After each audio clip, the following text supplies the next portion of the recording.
¿Qué tal? ¿Cómo os va? Hoy vamos a tratar ahora de un asunto importante que sería el discurso número 9 de la serie esta. El Estado como causa número 1 de inmoralidad y la propuesta es por una revolución ética y axiológica. Ya sabéis que axiológica significa lo relacionado con los valores, con los criterios fundamentales para llevar una vida buena. Lo primero que hay que decir es que por su propia naturaleza el Estado es el agente número 1 de inmoralidad. ¿Por qué? Porque él mismo es inmoralidad, al definirse como violencia, explotación y engaño, según expone Maquiavelo. En segundo lugar, porque para mejor dominar al individuo hace que éste se vuelva amoral o inmoral. La expropiación de la virtud personal es una de las maneras más efectivas para el Estado de disminuir y anonadar, o sea, hacer nada al individuo, y entonces este individuo disminuido, negado, anonadado, pues es el ideal para establecer una sobreopresión, una dominación excesiva. Podríamos decir que el sujeto inmoral es el dominado perfecto. Así pues, la lucha por la libertad es una lucha por la moralidad, por la ética, por los valores, concebidos no como saberes, sino como prácticas, como vivencias, como la realización día a día de una vida en beneficio del bien, puesto que la ética no es nada más que la reflexión sobre el bien que debe hacerse y el mal que debe evitarse. Pero es más que una reflexión, es un obrar, porque la ética significa, la moral significa costumbre, es decir, lo que se habitúa, lo que nos habituamos a vivir día a día. En la construcción del neosiervo perfecto, el Estado le hace amoral e inmoral. Es decir, le niega la facultad de establecer normas de conducta desde el libre albedrío del yo. Las normas de conducta es lo decisivo de la ética, y cada individuo tiene que construir su propia ética. Su ética personal tiene muchísimo en común con la de otras personas, con la de otras comunidades, pero tiene que ser siempre un compromiso personal con el bien.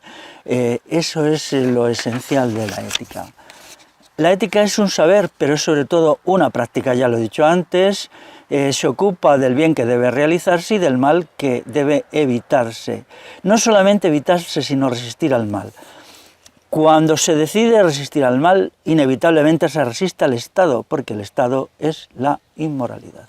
A veces, en determinadas épocas, no ahora, porque ahora el Estado lo que promueve las formas más burdas y más zafias de inmoralidad, le da por disfrazarse con una máscara de moralidad. Pero eso no es posible porque la moralidad no puede imponerse. La moralidad es una decisión de elección de unas normas de conducta que debe hacerse en el interior del ser humano. Eso, la diferencia del derecho. Las normas del derecho tienen una sanción penal, bien sea una multa, bien sea un encarcelamiento, lo que sea. Sin embargo, las normas éticas no, pueden ser incumplidas y no hay nada que se haga coercitivo. Eso es la grandeza de la ética, que uno se adhiere a las normas éticas por convicción profunda de su valía y no por temor a la sanción y al castigo. Y eso es la negatividad del derecho y de lo jurídico, que es el miedo a la pena lo que impulsa al individuo a obrar el bien. A veces, generalmente, si es derecho del Estado, a obrar el mal y a abstenerse de obrar el bien.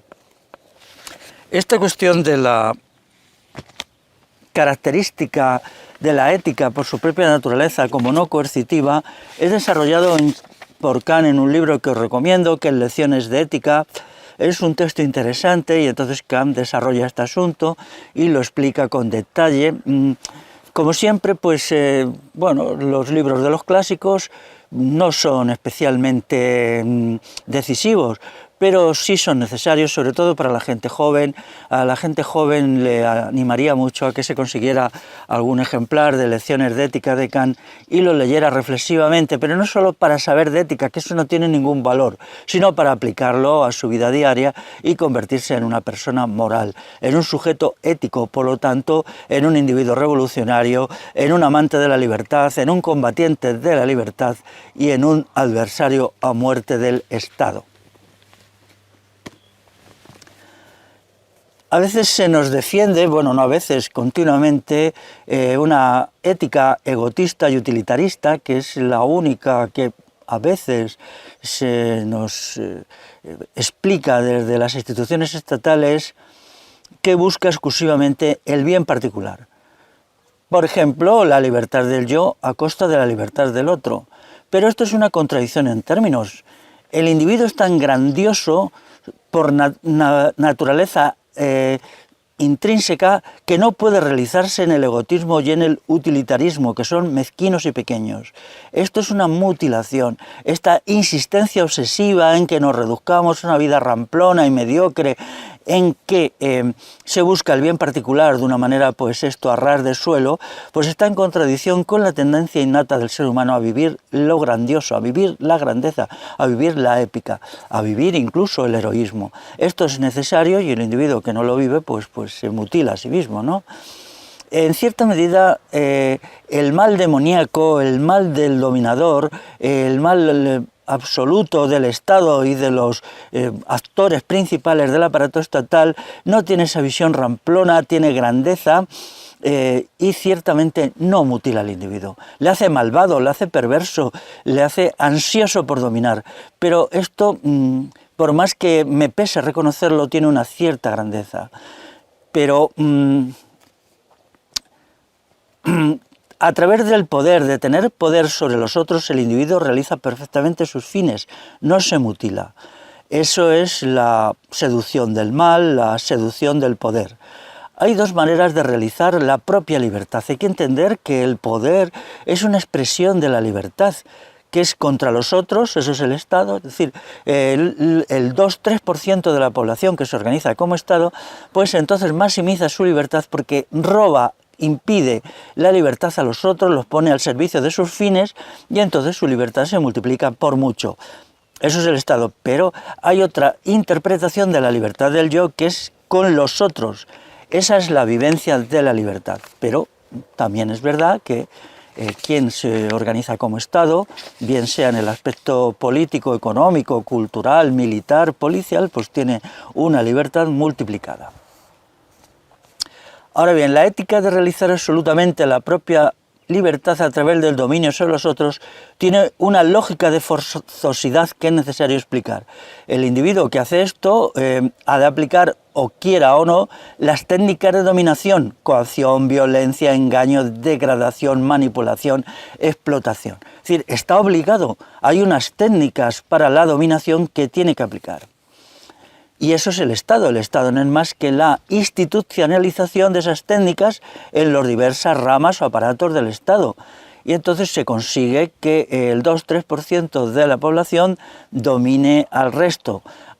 Al 30%, que son las clases medias, le domina parcialmente, puesto que hoy las clases medias, que están fascistizadas con el fascismo de izquierdas, pues se han unido al Estado, pero está el 70%, que son las clases asalariadas, populares, trabajadoras, que estas sufren, padecen absolutamente la opresión y la explotación del Estado. Así, pues la minoría dominante, ya digo, es más libre. Pero yo elijo, hay una elección aquí, la libertad del yo realizada con el otro, porque nos libera de cumplir las normas del dominio, que estas normas son inexorables. El aparato estatal continuamente está maquinando, está urdiendo nuevos maquiavelismos, nuevas operaciones de ingeniería social, nuevos enfrentamientos entre la gente, sobre todo ahora es el gran momento de enfrentar a los hombres con las mujeres y a las mujeres con los hombres para asegurar y afianzar su dominación.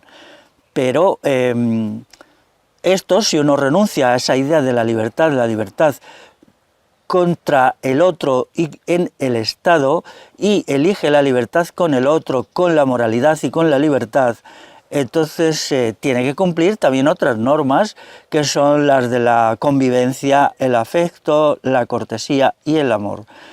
Digámoslo así, se elija el camino que se elija para realizar la propia libertad, hay que cumplir unas normas, en un caso las normas de la destrucción y la aniquilación, y las otras las normas de la construcción y la convivencia. ¿Esto qué significa? Pues que la libertad no es un absoluto, nunca hay una libertad absoluta, y esto es una quimera, puesto que toda forma de libertad aneja, lleva implícita unos criterios para su realización que son obligatorios. ¿Se puede vivir de manera solitaria? Sí, bien, yo acepto esto, y en una sociedad de la libertad pues tiene que haber sitio para la gente que quiera vivir de manera solitaria, apartarse de la convivencia política, civil y económica y vivir por su cuenta. Tiene que haber libertad para ello, cómo no, y es algo que yo reivindico intensamente. Ahora bien, que el individuo que rompa los lazos con la sociedad debe saber que no tiene deberes respecto a ella, pero tampoco tiene derechos respecto a ella y no puede reivindicarla nada, allá está quien quiera vivir así. Este tipo de vida tiene un inconveniente muy grande que amplía muchísimo el tiempo y el esfuerzo dedicado a sobrevivir y a salir adelante, puesto que la vida en comunidad, la vida en sociedad, la vida colectiva nos permite vivir mucho mejor, satisfacer nuestras necesidades básicas por la ayuda mutua y la convivencia. Pero siempre habrá una minoría de personas que quieran tener una idea de la libertad como soledad. Bien, adelante. Y ahora no es posible porque el Estado llega a todas partes y a todos nos obliga, a todos. No es posible esto, esa libertad no existe hoy. Todos tenemos que pagar impuestos, cumplir unas leyes universales, en el otro caso no. Se rompería el pacto social entre el individuo y la sociedad y ya está. La sociedad respetaría al individuo y el individuo respetaría a la sociedad. De todas maneras, una vida así, pues una vida solitaria es una vida antinatural para la mayoría, pero quizás sea natural para una minoría. Vamos a ver ahora qué disvalores morales nos impone el Estado. Vuelvo a insistir en lo de antes, la moral no es coercitiva, si es coercitiva deja de ser moral. No solo porque no se puede imponer por procedimientos jurídicos, por leyes y sanciones las normas morales, sino tampoco se pueden imponer por la presión de la sociedad. Es decir, el individuo tiene que ser suficientemente libre, debemos procurar no presionar a la gente que no comparte nuestros criterios morales con nuestras propias normas, aunque estemos en amplia mayoría. Es decir, la vida interior del sujeto, el mundo interior, debe ser objeto de un respeto total. Y entonces tenemos que procurar no discutir coercitivamente, no presentar nuestras normas como las mejores, sino solo como las nuestras. Incluso aunque estemos convencidos que son las mejores, no debemos insistir en esto para permitir a la persona vivir su vida ética con completa libertad. Así pues, el Estado no puede imponer una ética, pero la sociedad tampoco. Y en tercer lugar, el individuo no puede imponer, aunque sea con procedimientos sutiles, manipulativos, adoctrinadores, por muy sutiles que sean, no puede imponer a otro individuo sus normas éticas. Son las de cada cual, pero solo anima a que cada cual haga su propia criterios morales y su propia práctica moral, porque lo que importa en definitiva es lo que se hace. La ética es un hacer, no un conocer, no un saber. Hay muchísimos libros de ética y a mí la mayoría de ellos me dan pena porque olvidan el elemento decisivo que es la acción. La ética es acción y una acción diaria es... La palabra ética significa ético, etos del griego, y es pues esto, la costumbre, los hábitos, y la moral, que viene del latín, pues significa lo mismo, la costumbre.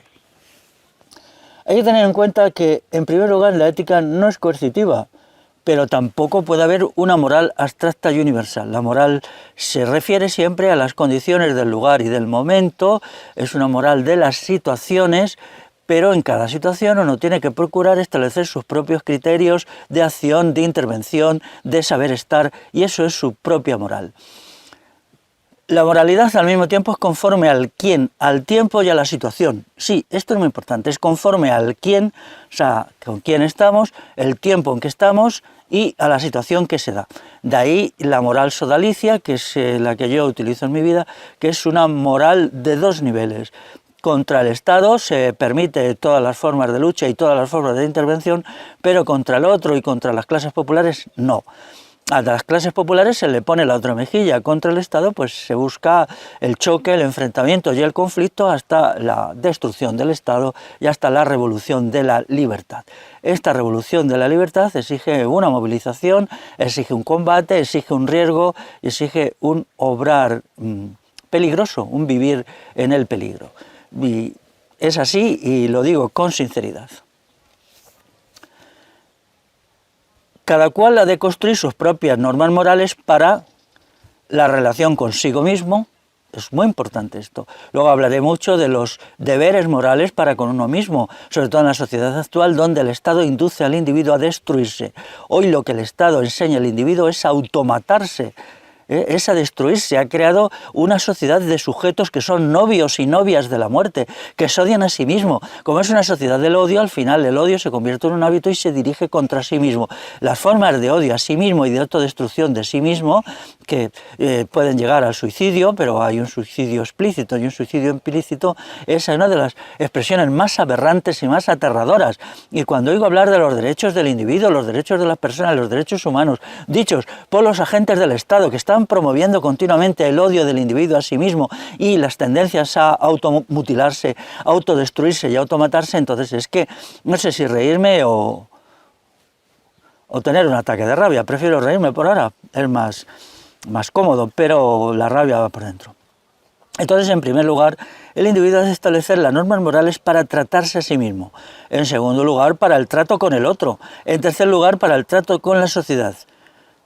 Daros cuenta que uno mismo, el otro y la sociedad entendida como sociedad popular son valores positivos. Por lo tanto, en estos tres casos estamos hablando de algo que está bien, con el que nosotros queremos establecer relaciones de cooperación, de ayuda mutua y de servicio. Pero luego está la relación con el Estado, que es distinta. La relación con el Estado es de conflicto y enfrentamiento. Tiene uno que ser combatiente contra el Estado. Combatiente contra el Estado. Luego aquí es diferente, hay unos criterios morales diferenciados. Y luego está la relación con la naturaleza, que tenemos unos deberes morales con la naturaleza, de respetarla, no solamente de respetarla, sino de promoverla, por ejemplo, como plantando árboles, cogiendo bellotas cuando llega el otoño y poniéndolas por los sitios desarbolados, deforestados, para que nazcan grandes quercus. Insisto, como hay una pluralidad de éticas, lo ideal sería que hubiera tantas éticas como personas, que eso no significa que la ética de una persona y la de otra sean distintas, no, pueden tener incluso el 99% en común, pero lo importante es que la construya el propio individuo y entonces al construirla la ama, porque solo lo que se construye se ama, y al amarla la realizará, lo sentirá como suya, como propia, como algo que ha hecho y que quiere defender. Entonces, esto es una cuestión muy importante. Antes de continuar, quiero establecer algunas indicaciones sobre las grandes corrientes de ética que yo respeto para animaros a la lectura. En primer lugar sería, ya he dicho antes, a Kant.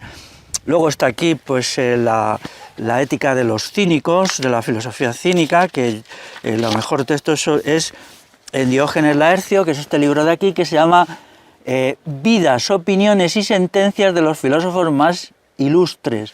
Ahí encontraréis la vida moral de la filosofía cínica, de la escuela cínica. Su diferencia es que mientras los aristotélicos, los peripatéticos creían que el supremo bien era el pensamiento correcto, la verdad, para los cínicos el supremo bien era la acción correcta, y la acción correcta es aquella que estaba basada en la fortaleza del ánimo.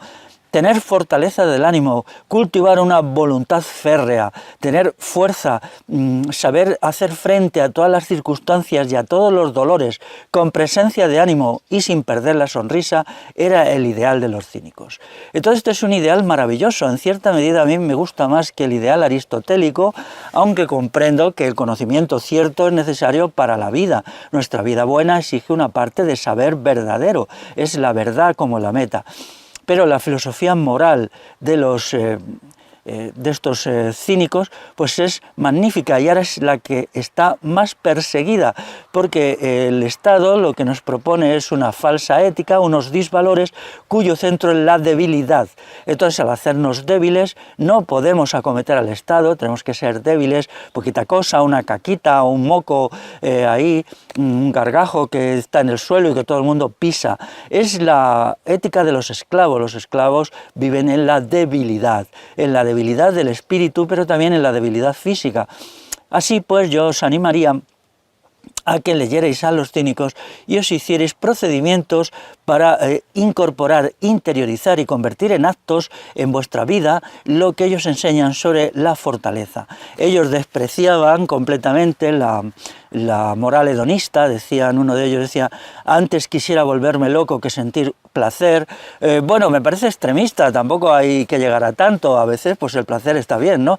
Pero realmente el placer es una cuestión muy secundaria y peligrosa.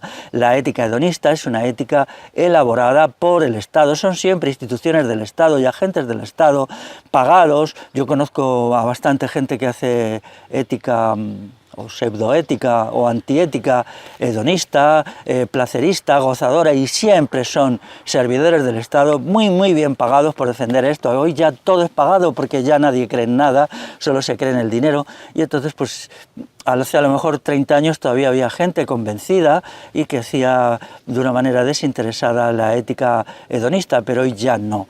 Entonces pues los antihedonistas por excelencia son los filósofos cínicos, ¿no?, de la escuela cínica. Entonces, pues nada, recomiendo leer a Diógenes Laercio. También está la ética eudemonista, que yo rechazo igualmente, que es la idea de la felicidad. Esta es una ética estatal 100%, puesto que eudemonismo significa felicismo y entonces significa bienestar. Por tanto, el estado de bienestar que tanto nos promueven y que ahora está en semiquiebra, 50 años después, eso son lo que sabe hacer la modernidad, crear un invento que 50 años después ya está por los suelos, porque no puede mantenerse económicamente. Bueno, pues yo rechazo la ética eudemonista y entonces prefiero la ética del combate, que la ética de los cínicos, la ética del esfuerzo.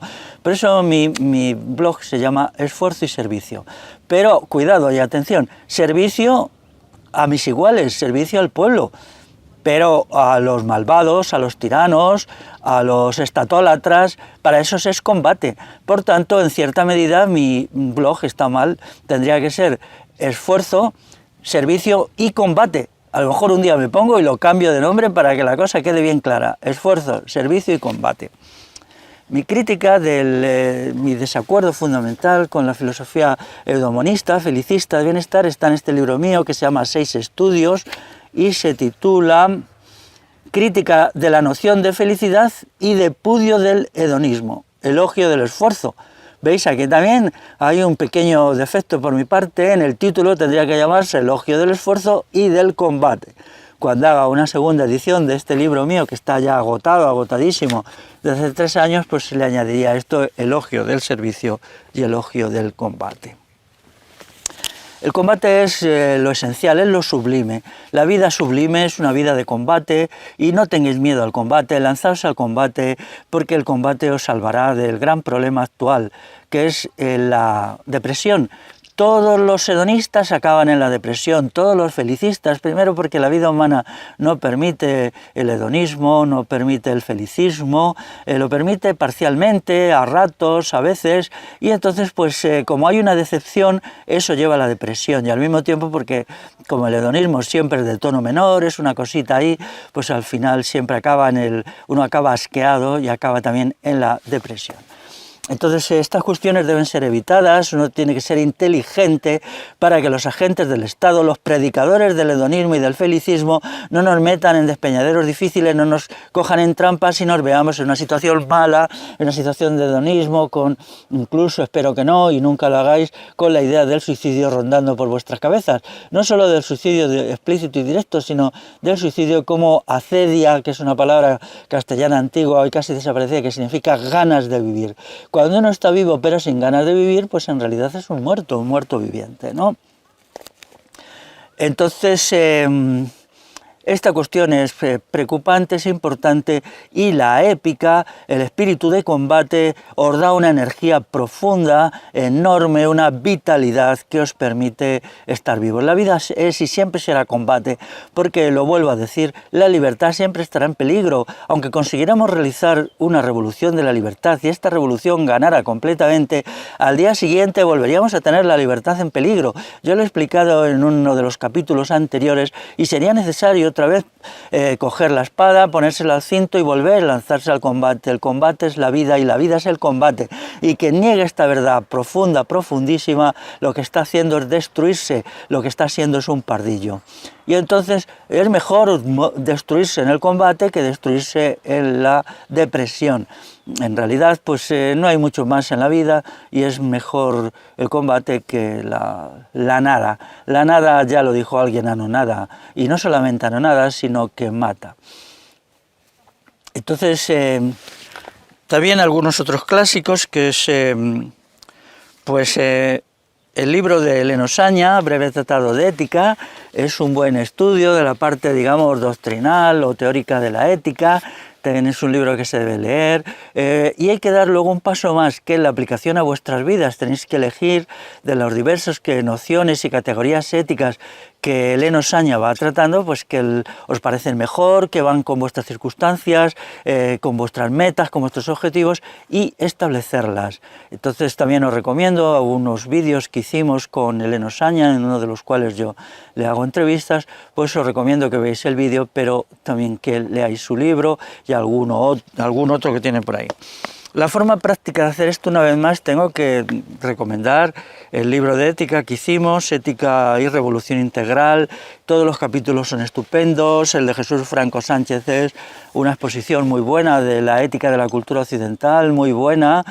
El de Rafael Rodrigo Navarro, su experiencia vivencial, es un hombre con muchísima vida vivida, con mucha experiencia, y entonces pues él explica sus vivencias respecto a la convivencia, a la relación.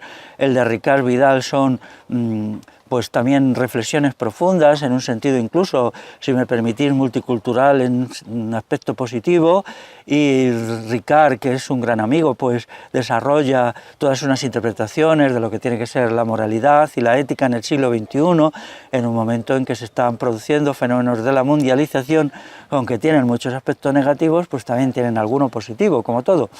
Y luego el mío, después del prólogo de Heleno Osaña, que es magnífico. Heleno Osaña está aquí, como está, él siempre sabe estar, en caballero, en elegante, en persona para cual la amabilidad es un deber y un rigor, algo muy bonito, porque Heleno Osaña hace ética, como pues pestañeando, moviendo las manos, hablando, sentándose. Es decir, es la ética personificada, y una ética de la elegancia que hoy se ha perdido, pero que Heleno la mantiene, y es algo que la gente joven, las chicas y los chicos deberían aprender de un hombre que tiene también acumulada mucha experiencia en muchos años. Y luego pues mi texto, que es El yo y la ética, se refiere más bien a la forma práctica. Yo tengo una preocupación siempre por la práctica de las cosas, por cómo hacer las cosas en la vida real, y ahí pues hay cómo imbuirnos de criterios, de qué manera lo hacemos. Entonces os recomiendo que leáis el capítulo, no es largo, en un par de horas lo tenéis, lo leáis con detenimiento, lo subrayéis y vayáis encontrando los elementos que os puedan permitir dotaros del vigor ético necesario. Ya sabéis que es la ética que yo practico, es la ética de lo que se debe hacer, no de la prohibición. La prohibición es secundaria. Prohíbete pocas cosas a ti mismo, porque desarrolla tu impulso al bien. Cada uno de nosotros tiene al mismo tiempo un impulso al mal, pero fomentar el impulso al bien y lo bueno que cada cual tenemos dentro, entonces es lo fundamental de la ética. Luego también hay que saber coger la lupa y diseccionarse a sí mismo y mirar ahí los elementos de negatividad, los elementos de debilidad, de egoísmo, de cobardía, de pereza, de ininteligencia, de falta de respeto por el otro, de sometimiento al Estado, de sometimiento a los tiranos y a los malvados y a los explotadores. Todo eso hay que ir extrayéndolo de uno mismo para tirarlo, para llevarlo al sumidero y construirnos como sujetos de la magnificencia y del combate. Quiero ahora hablar de del problema del respeto por uno mismo, la ética respecto a uno mismo, en el sentido de que, cuidado, no seáis novias o novios de la muerte, no os regodeéis en lo negativo vuestro, en vuestra maldad, todo la tenemos, en vuestra suciedad, todo la tenemos, en vuestra zafiedad. No escuchéis los discursos que os quieren hacer malvados, débiles, sucios, zafios e inteligentes. No, os están matando, simplemente eso es una forma de mataros. Y esto, vamos a ver, esta epidemia terrible de suicidios entre los jóvenes que se oculta. ¿Cómo se oculta esto? ¿Por qué se oculta? ¿No?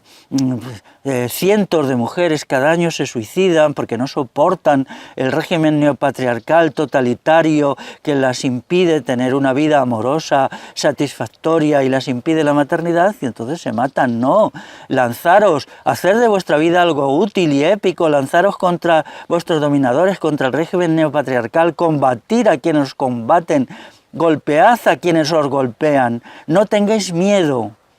No seáis verdugos de vosotros mismos, amaos los unos a vosotros mismos, los unos a vosotros y los unos a los otros. El amor por uno mismo es un componente decisivo cuando el Estado nos está imbuyendo de auto-odio. Esto es un elemento decisivo, arranca de ti el auto-odio, písalo, písalo, no te dejes destruir. La vida es importante, tu vida es importante para ti y también es importante para mí. Y para todos, para la revolución de la libertad que queremos hacer y vamos a hacer. Han destruido algo que parecía natural. El Estado y sus agentes malvados han destruido el instinto de supervivencia. Si uno lee libros del siglo XIX, dicen el instinto de supervivencia lo tiene todo ser vivo y todo ser humano. No. Ahora, ¿quién tiene instinto de supervivencia? ¿El 20% de la población?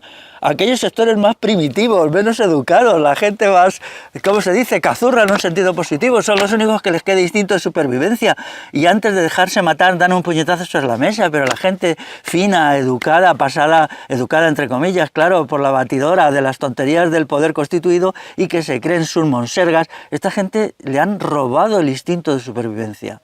Entonces son moribundos, esto no puede ser, no solamente porque pueden cometer suicidio, que es una cosa horrible, sino también porque no se construyen a sí mismos como sujetos de calidad y como sujetos de una vida sublime. Luego también se ha anulado el instinto de reproducción también, que esto es una cosa curiosa porque todos los seres vivos lo tienen, pero ahora no. Y toda la gente te dice con una sonrisa de oreja a oreja que no quiere reproducirse.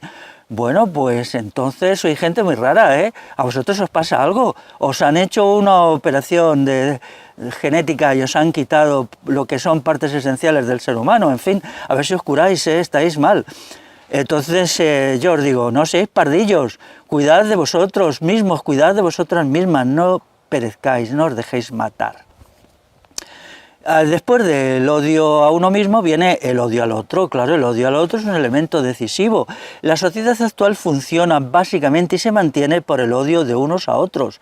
Yo lo he dicho muchas veces, todos tenemos la obligación de odiarnos y agredirnos los unos a los otros tanto como nos odian y nos agreden nuestros dominadores, nuestros opresores y nuestros explotadores. Por tanto, hay que revertir este proceso y volver a amarnos los unos a los otros. ¿Para qué? Para regenerar la sociedad civil, la comunidad popular, construir una sociedad civil y una comunidad popular unida.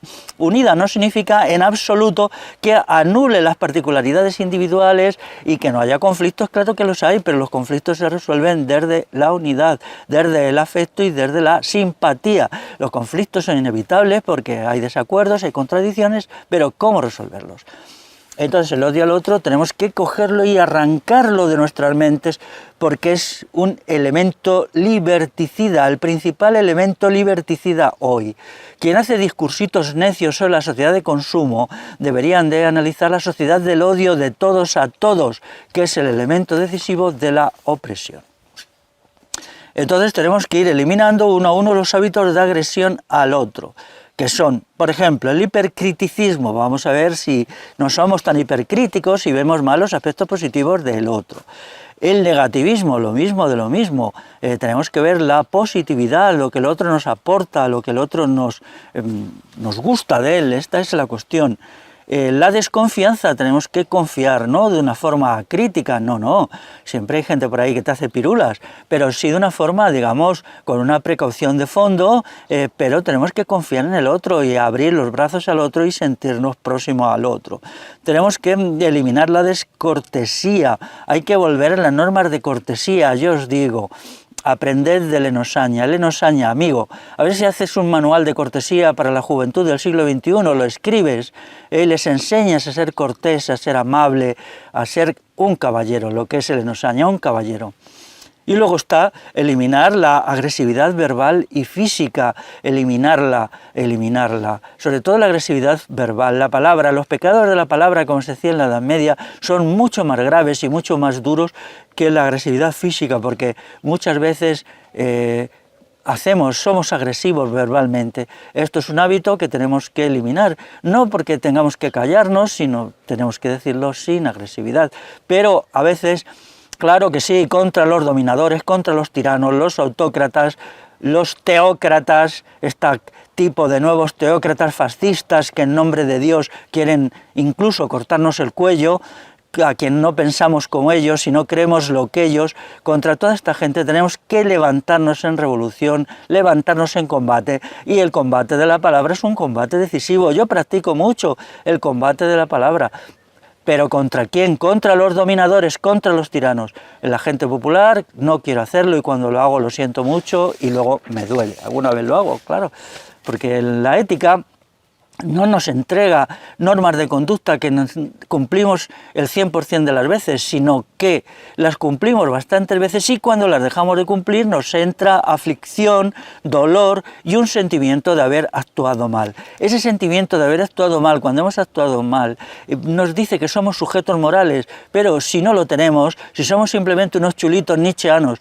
que maltratamos a los demás y nos regodeamos, pues entonces no. Pero claro, ¿qué era Nietzsche? Pues Nietzsche era el ideólogo de la Gestapo. Nietzsche es el gestapista por excelencia, el matoncillo de la Gestapo, que alguna gente aquí que no entiende nada de nada, pues se lo toma en serio, en fin, allá ellos, ¿no? Luego está, en tercer lugar, el disvalor fundamental que nos introduce el Estado en la veneración por el poder, el vivir de rodillas delante del poder. Entonces esto lleva al individuo a querer tener poder, porque si tienes poder, eres parte del aparato de Estado. Entonces, como se nos explica que el poder es Dios, porque el poder es la libertad, lo cual es verdad, es decir, es verdad que cuando tenemos poder tenemos más libertad, pero yo a esto renuncio, a que hay una elección, y yo digo, a esa concepción de la libertad yo renuncio. Y considero el primer mal moral querer tener poder sobre los demás. Querer dominar a los demás, ya sea en la vida privada o ya sea en la vida social, es la forma mayor de maldad, por encima de cualquier otra. Entonces, un sujeto moral es un sujeto que sustituye el principio de quiero dominar al otro por quiero relacionarme afectuosamente y amorosamente con el otro y construir con él una traba de resistencia y combate al Estado que garantice la libertad. Ahora mismo la búsqueda del poder como inmoralidad mayor se manifiesta básicamente de dos maneras, como poder político y como dinero. El dinero también a su vez tiene dos versiones, la riqueza como poder económico, porque el dinero no es más que poder económico y al 95% es eso, y como hedonismo. El sujeto hedonista inevitablemente se convierte en un ansioso de dinero, en un individuo monetizado, y esto le convierte pues en doblemente malo, primero por ansioso de poder y luego por hedonista. Ahora mismo, ¿a quién se predica sobre todo desde el poder las excelencias del poder? ¿A quién se le dice que tener poder es bueno? A las mujeres. El régimen neopatriarcal en curso pues está entonces haciendo que las mujeres tengan ansias de poder, quieran tener más y más poder. Se dice que eso es su liberación. Bueno, su liberación, ya ha hecho antes todos los argumentos al respecto, su liberación, convertirse en máquinas de machacar y de aplastar a los otros. Es curioso que hay un feminismo que te dice que la mujer es la representación del amor, porque es el origen de la vida, porque cría a los seres humanos cuando son niños y porque es dadora de amor. Esto es verdad, pero ahora en qué están convirtiendo a la mujer en ejecutora del odio, porque se le ha dicho que el poder es la libertad, es su liberación. Esto es una maldad y al mismo tiempo una estupidez. Y las mujeres que se dejan llevar por esto, pues se equivocan completamente y si se ponen de parte del Estado, pues tienen que ser blanco de nuestro combate por la libertad contra los tiranos. Tan tirana es una mujer como un hombre. Entonces están creando mujeres represivas, cantidades enormes, mujeres castradoras, mujeres autoritarias, mujeres totalitarias, mujeres codiciosas, mujeres adoradoras del Estado y mujeres fascistas. Claro, mujeres fascistas hubo mucho en los tiempos de Franco, la sección femenina tenía 600.000 afiliadas de camisa azul y boina roja, por lo tanto ahora tenemos ¿cuántas? Pues también debe haber por ahí 600.000 mujeres fascistas molestando todo lo que puede. Pues bien, contra ellas también lucharemos y a ellas también les venceremos, no lo dudéis. En cuarto lugar, la ética estatal propone la construcción destructiva del sujeto débil, el ratoncito con apariencia humana que cree que su vida es más buena porque huye de todas las dificultades, escurre el bulto en todas las situaciones conflictivas y siempre está a cubierto, no quiere líos, no quiere problemas y entonces no queriendo líos y no queriendo problemas pierde su vida en una serie de actos de humillación, vergonzosos, ramplones. Sobre todo es un sujeto que se humilla y a veces incluso encuentra un placer masoquista en humillarse y que le humillen y está lleno de miedo. Os diré algo, el Estado es poderoso, pero sobre todo parece poderoso. Yo os animo a que os convirtáis en una guerrilla de combate contra el Estado. Si fuéramos 100.000 personas combatiendo individualmente contra el Estado, y digo individualmente, golpeando uno por un lado, otro por otro, en cosas pequeñas, en cosas medianas, en cosas grandes día a día, veríais que el Estado no es tan potente como parece, le haríamos la vida imposible, seríamos la guerrilla de la libertad. Y ahí veríamos si el Estado es potente o no. Pero ¿cuál es el motivo por el cual no se hace esto? Pues os lo voy a decir, no porque no tengamos las cosas claras, que las tenemos ya y no hay que darle más vueltas, ya las tenemos, sino porque tenemos un problema de cobardía. Entonces hay que reflexionar sobre la cobardía y hay que buscar en la valentía, en el coraje, en el ímpetu, en el entusiasmo, en la voluntad de combate, la solución a los males sociales. Y entonces tenemos que crear una teoría del combate que va a ser algo muy bonito porque va a señalar la épica como cuestión fundamental. Con su prédica obsesiva del goce y del placer, el progresismo y la izquierda entonces crean este ratoncito, este ser servil, esta cosita pequeñita, ¿no?, que está ahí y que no es capaz de hacer nada más que pues dejarse pisar, ¿no?, y dejarse humillar. Entonces la naturaleza liberticida y estatista de los placerismos, de los felicismos, de los hedonismos, de los eudemonismos es obvia, porque la libertad en su meollo último es esfuerzo y combate.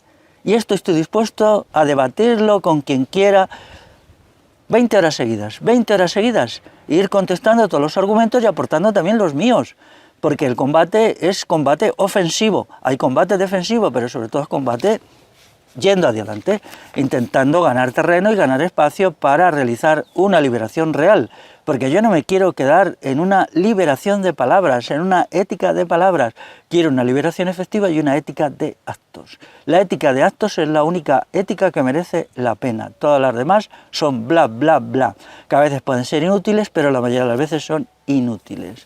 Por lo tanto, si queréis ser libres, ser combatientes y forjaros como sujetos para el combate.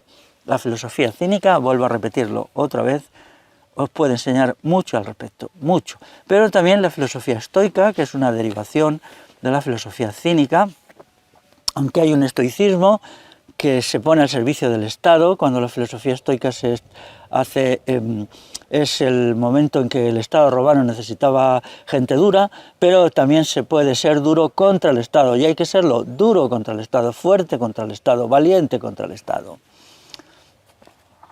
Y luego, en quinto lugar, pues los criterios inmorales ya morales que nos imponen es la inmoralidad de la sexualidad prohibitiva del amor y el sexo heterosexual, dirigido en particular contra las mujeres. Esta persecución, esta prohibición, este linchamiento del sexo heterosexual, este atacarlo continuamente, pues es una forma horrible de inmoralidad. ¿Por qué?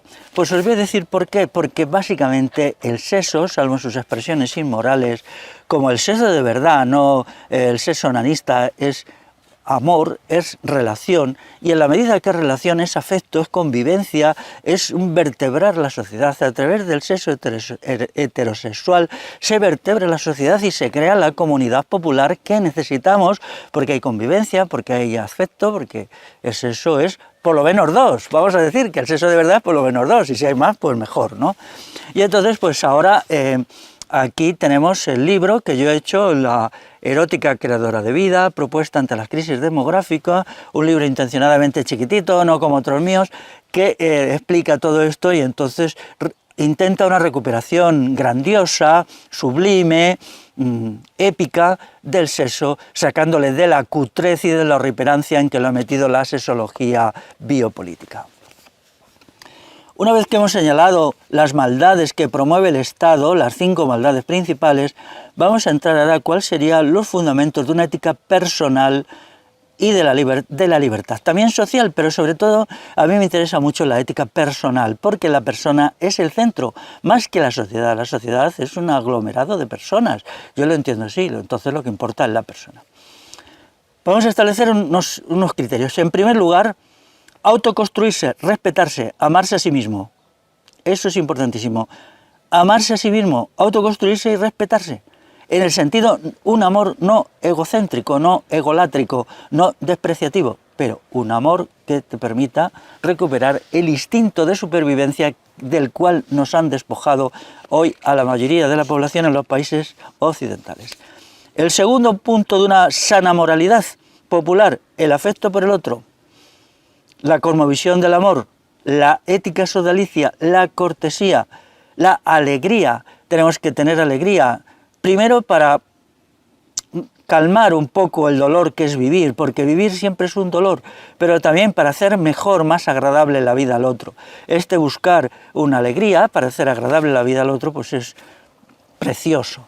Esa gente que siempre tiene un dicho que hace reír, cuenta un chiste, cuenta una cosita, nos quita las ideas oscuras y negras que se nos acumulan a veces en la cabeza, esa gente es estupenda. Pero claro, esa gente la modernidad la ha perseguido, la ha destruido, la ha linchado, entonces tenemos que ser gente biliosa, mal encarada, violenta, desagradable, bueno, y así es la vida hoy, tan horrible, ¿no?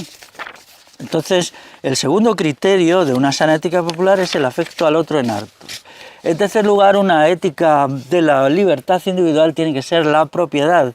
Es necesario un mínimo de bienes necesarios, al menos un mínimo, para realizar los fines de la vida. Es necesario que tener propiedad. Yo necesito este lápiz, por ejemplo, para escribir estas páginas, y este lápiz pues tengo que conseguirlo de alguna manera, ¿no? Entonces la propiedad personal se convierte en codicia cuando es un afán desordenado de bienes, de riqueza, de dinero, sobre todo dinero, pero cuando no es codicia, cuando es los bienes necesarios, pues entonces es algo positivo. Entonces tenemos que cultivar la virtud del ahorro, el ahorro para siempre estar ahí, tener un remanente para cuando, por ejemplo, el Estado nos persiga, nos ataque, poder sobrevivir y poder devolverle golpe por golpe. Y luego queda la expropiación de los muy ricos del Estado y de las grandes empresas transnacionales que viven del Estado, porque en sí mismos son una chapuza productiva estas grandes empresas, y entonces todo esto tiene que repartirse, tiene que haber un reparto económico, como decía en un capítulo anterior, entre todas y todos los adultos mayores de 14 años. En cuarto lugar está la ética del trabajo. Es muy importante porque el trabajo es creador de valor, pero además el trabajo es sobre todo creador de seres humanos. El trabajo es una forma de construirse a sí mismo, el trabajo es bueno, pero el trabajo libre. El trabajo libre a veces individual y a veces asociado según lo que cada cual elija.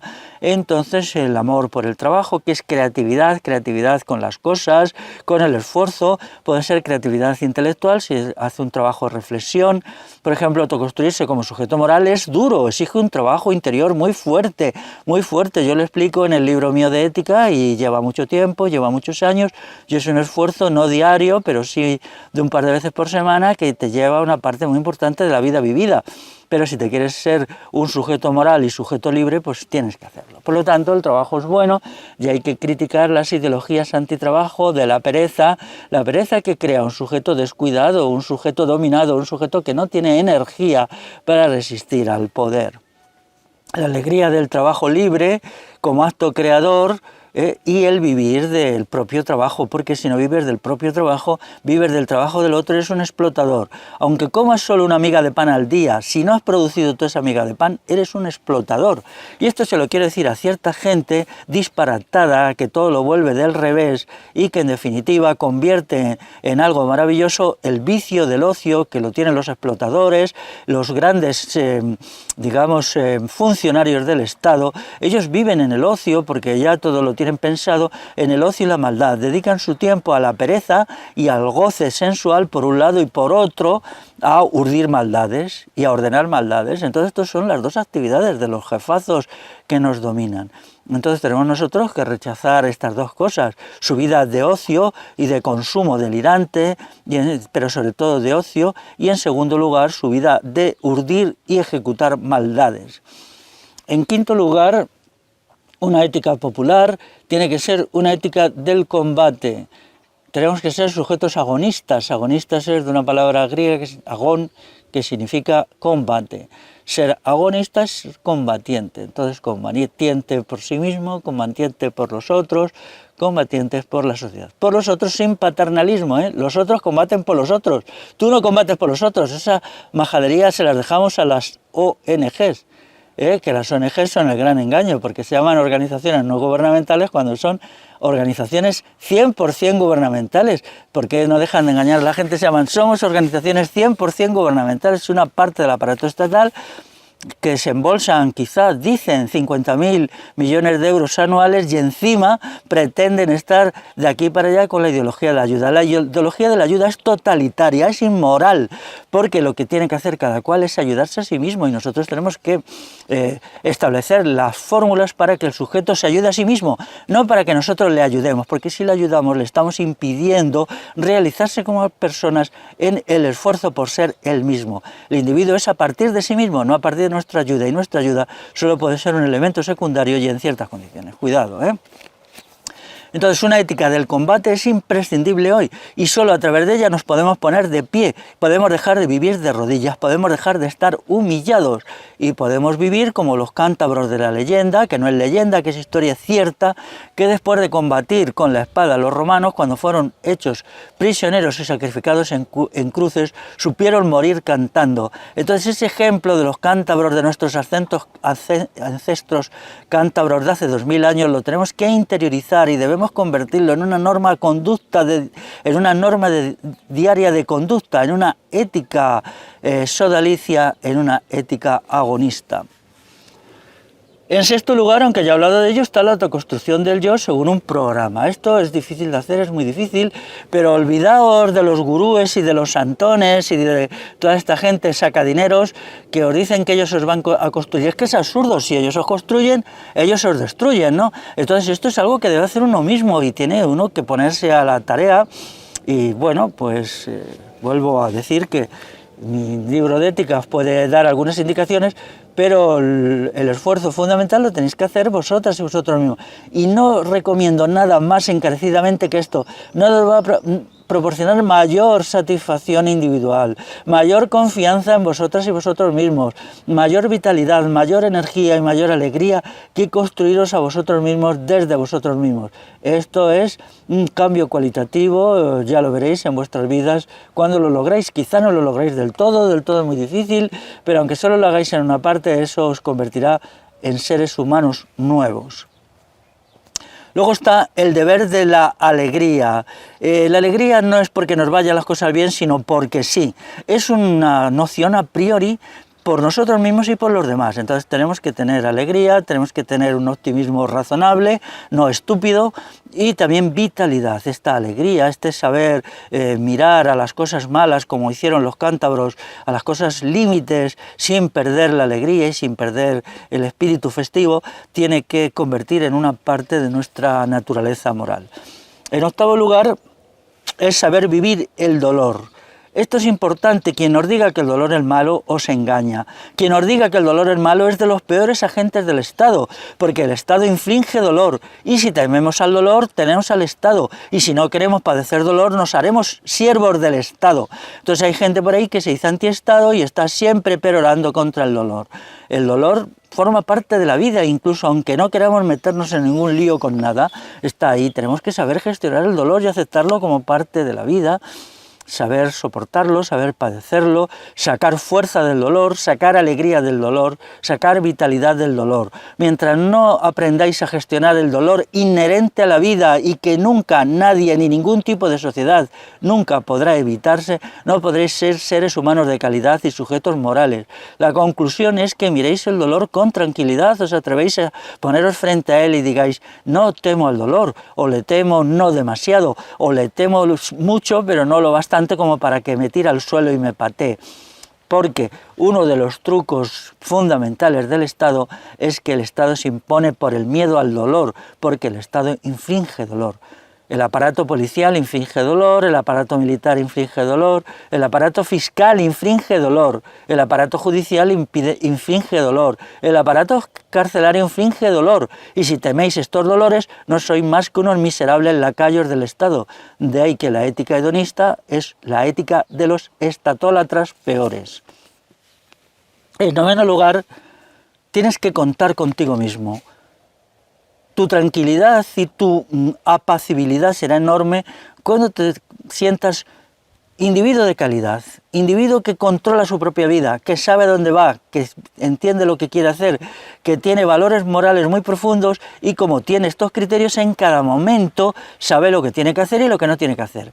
Los predicadores en contra de la ética lo que intentan es hundirte en el caos, en la anomia, en la falta de normas, porque si no tienes ética no sabes cómo actuar, y si no sabes cómo actuar, que es en la confusión, y de esa confusión se aprovechan los malvados, los engañadores, los tiranos, y entonces tienes que tener siempre un criterio de saber qué hacer y saber qué evitar, y eso te lo dan los criterios morales de la ética.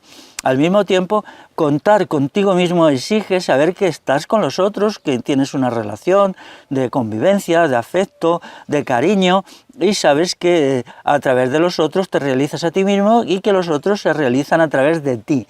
Entonces esta trama compleja interactuando entre tú y los otros, entre tú y tú mismo, te da una energía, te da una fuerza que te permite resistir al Estado y combatir al Estado y realizar la libertad. Y el punto número 10 y último es: concíbete como una persona integral, como un sujeto holístico. Un sujeto holístico significa que debes de aceptar tu complejidad y por tanto debes de negar todas las soluciones parciales, mutiladoras. Por ejemplo, los que te dicen lo importante es el conocimiento, o lo importante es la ética, o lo importante es la salud física, o lo importante es llevar una dieta sana. Lo importante es el todo. Todo, porque tú eres un sujeto total, de ahí la valía y la complejidad del ser humano. Tienes que reflexionar mucho sobre tu propia valía, pero eliminando del todo el narcisismo y la egolatría, que son vicios pueriles y tonterías vergonzosas. Tienes que tener una visión muy realista de ti mismo, pero una visión en que te descubras a ti mismo como sujeto de calidad, un sujeto de calidad. Y entonces, para ser sujeto de calidad, tienes que ser un sujeto no especializado, porque la vida es total, es holística. A veces necesitamos pensar, otras veces necesitamos sentir, otras veces usar el libre albedrío, otro tener una voluntad de acero para lo cual hay que desarrollar la fuerza de voluntad, otras veces tenemos que saber cómo comer, otras veces cómo divertirnos, y esa totalidad es lo que establece la complejidad del ser humano. Pero claro, ahora ¿qué sucede? Que para destruirnos también nos enseñan a ser sujetos parciales de la parte. Y entonces nos dicen: con esto te vale, con esto otro te vale. No, no me vale con esto, aunque sea bien en sí mismo, me vale con el todo, porque yo soy todo. No todo en el sentido nietzscheano estúpido, sino en el sentido real de decir: bien, claro, yo soy totalidad. Una totalidad finita, una totalidad limitada, pero una totalidad. Y entonces, con esta interpretación del sujeto como realidad holística, como sujeto integral, acabamos esta intervención sobre la ética en la esperanza de que os sirva de algo y que os permita autoconstruiros a vosotros mismos como sujetos de calidad, como personas del combate y de la libertad. Muy bien, pues seguimos.